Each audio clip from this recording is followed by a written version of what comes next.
Hello friends, ఈరోజు వీడియోలో శనగపప్పు వడలు పైన క్రిస్పీగా లోపల సాఫ్ట్గా బాగా ఉడికి టేస్టీగా రావాలి అంటే ఎలా తయారు చేసుకోవాలో మన వీడియోలో చూపించబోతున్నాను. ఇవన్నీ ఫెస్టివల్స్ డేసే కదండి. చాలామంది వడలు ఎక్కువగా చేస్తూ ఉంటారు, కానీ వేసేటప్పుడు మాత్రం అందరం ఒకేలాగా ప్రిపేర్ చేసి వేసినా సరే అందరం వండినవి ఒకే టేస్ట్ రావు. నేను చెప్పే టిప్స్ మీరు పర్ఫెక్ట్గా ఫాలో అవుతూ చేసినట్లయితే మాత్రము అచ్చం బయట బండి మీద కొనే వడల్లాగా పర్ఫెక్ట్ టేస్ట్తో వస్తాయి. ఇక ఆలస్యం చేయకుండా ఈ వడలు పైన క్రిస్పీగా లోపల సాఫ్ట్గా టేస్టీగా రావాలి అంటే ఎలా ప్రిపేర్ చేసుకోవాలో మన వీడియోలో చూసేద్దాం. ముందుగా శనగపప్పును తీసుకొని నీట్గా వాష్ చేసుకుని 2 నుంచి 3 గంటల పాటు నానబెట్టుకోవాలి. పప్పులు ఏవైనా సరే నానబెట్టేటప్పుడు డైరెక్ట్‌గా నానబెట్టి తర్వాత వాష్ చేయకూడదండి. అలా చేయడం వల్ల ఈ నానబెట్టేటప్పుడు అందులోని కొన్ని విటమిన్స్ రిలీజ్ అవ్వడం జరుగుతుంది. అవి తర్వాత వాష్ చేసినట్లయితే ఆ విటమిన్స్ అన్నీ బయటికి పోయే అవకాశం ఉంటుంది.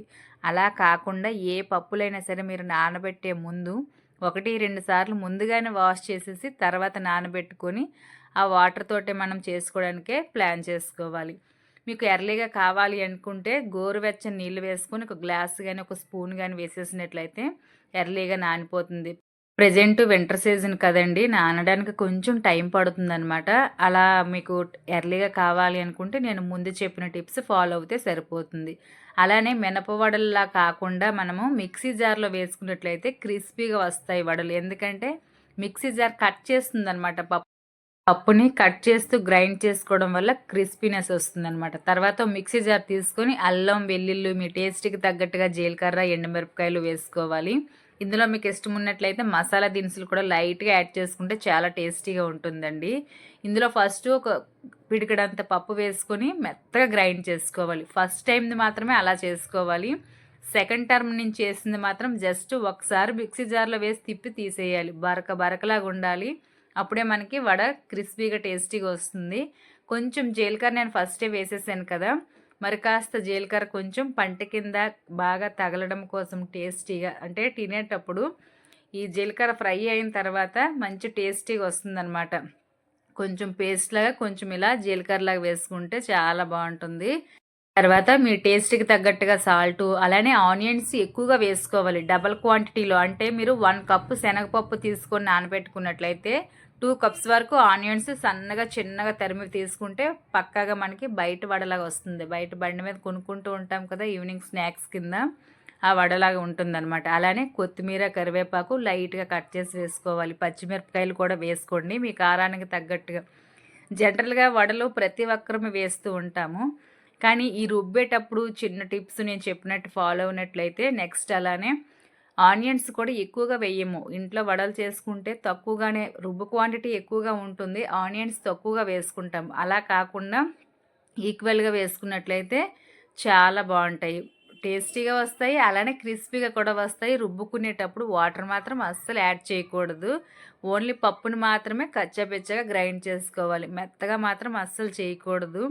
ఇవన్నీ వేసుకొని చక్కగా బాగా మిక్స్ చేసుకొని ఒక 5 నిమిషాల పాటు అలానే వదిలేయడం వల్ల మనం వేసిన ఫ్లేవర్స్ అన్నీ పప్పుకి బాగా పట్టి మంచి టేస్టీగా వస్తాయి అన్నమాట. అలానే ఇందులోని మనం కొత్తిమీర, కరివేపాకు కాకుండా సన్నగా తురుముకున్న ఆకుకూరలు కూడా వేసుకోవచ్చండి. అదే తోటకూర కానీ, మెంతికూర కానీ, పాలకూర కానీ, మీకు ఏ ఆకుకూర ఇష్టం ఉన్నట్లయితే అదే ఆకుకూరని యాడ్ చేసుకోవచ్చు. నేను వడలు వేసేటప్పుడు ఎప్పుడు ఒకేలాగా చేయనండి, కొంచెం డిఫరెంట్గా చేంజ్ చేస్తూ చేస్తాను. ఇదివరకు నేను అరటి పువ్వు వేసి కూడా కట్ చేసి వేసి చేశాను. చాలా క్రిస్పీగా ఉంటాయి, టేస్టీగా ఉంటాయి, హెల్త్కి కూడా చాలా మంచిదండి. అందులో మనము అరటి పువ్వు వేసామనే తెలీదు.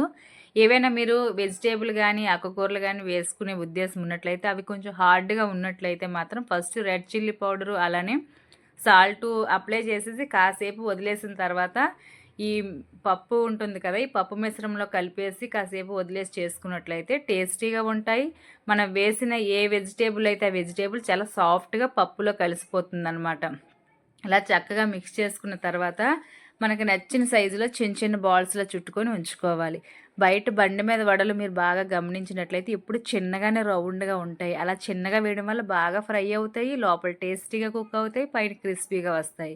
మనం ఇంట్లో వేసుకునే వడలు డైరెక్ట్గా చేత్తో ఇలా ఒత్తేసి డైరెక్ట్ పడేస్తూ ఉంటాము పెద్ద పెద్ద వడల్లాగా. అలా కాకుండా కొంచెం టైం కేటాయించి చిన్న చిన్న బాల్స్‌లో చుట్టేసుకొని ఫస్ట్‌గానే ఒక ప్లేట్‌లో అరేంజ్ చేసుకొని, అలానే కొంతమంది వడలు వేసేటప్పుడు అరిటాకు పట్టుకోవడం గానీ, పాలిథీన్ కవర్ పట్టుకోవడం గానీ ఏదో ఒకటి చేస్తూ ఉంటారు. అది పెద్ద ప్రాసెస్ అండి. అదేమీ అవసరం లేదు. ఇలా మనం చక్కగా బాల్స్ చుట్టేసుకొని ఒక 8, 10 బాల్స్‌లా చుట్టేసుకొని ప్లేట్‌లో వదిలేసుకున్న తర్వాత మన చేతికి వాటర్ అప్లై చేసుకుంటూ జస్ట్ ఒక్కసారి ఇలా ప్రెస్ చేసి అలాగ వేసేసుకోవడమే. ఎక్కువ ఒత్తినా సరే అది లోపల స్పాంజ్ లాగా అయితే రాదనమాట. మరీ క్రిస్పీగా వచ్చేస్తుంది.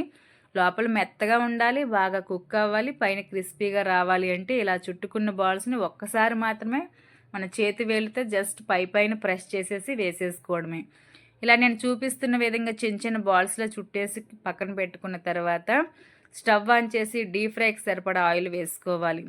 ఇలా వేసుకొని 80% మాత్రమే హీట్ అయిన తర్వాత ఒక దాని వెనక ఒకటి చేతికి వాటర్ అప్లై చేసుకుంటూ ఒక్కసారి ప్రెస్ చేసుకుంటూ వేసేసుకొని 1 మినిట్ హైలోని 2-3 మినిట్స్ సిమ్లోని ఫ్రై చేసుకుంటే మంచి బంగారు కలర్ వస్తుందండి.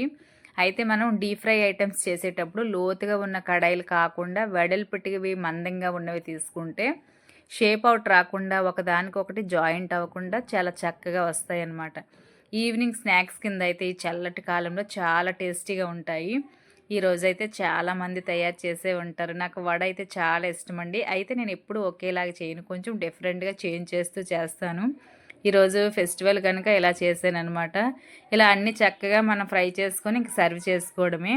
ఈ వీడియో అయితే మీకు నచ్చి అర్థమైందని అనుకుంటున్నాను. ఈ చిన్న చిన్న టిప్స్ ఫాలో వీడియో అయితే మీకు నచ్చి అర్థమైందని అనుకుంటున్నాను. వీడియో నచ్చినట్లయితే లైక్ చేయండి. వీడియో పైన మీ అభిప్రాయాన్ని నాకు తప్పకుండా కమెంట్ బాక్స్లో కమెంట్ చేస్తారని కోరుకుంటూ నెక్స్ట్ మరొక మంచి వీడియోలో కలుద్దాం. అంతవరకు కీప్ వాచింగ్ వెంకటేశం.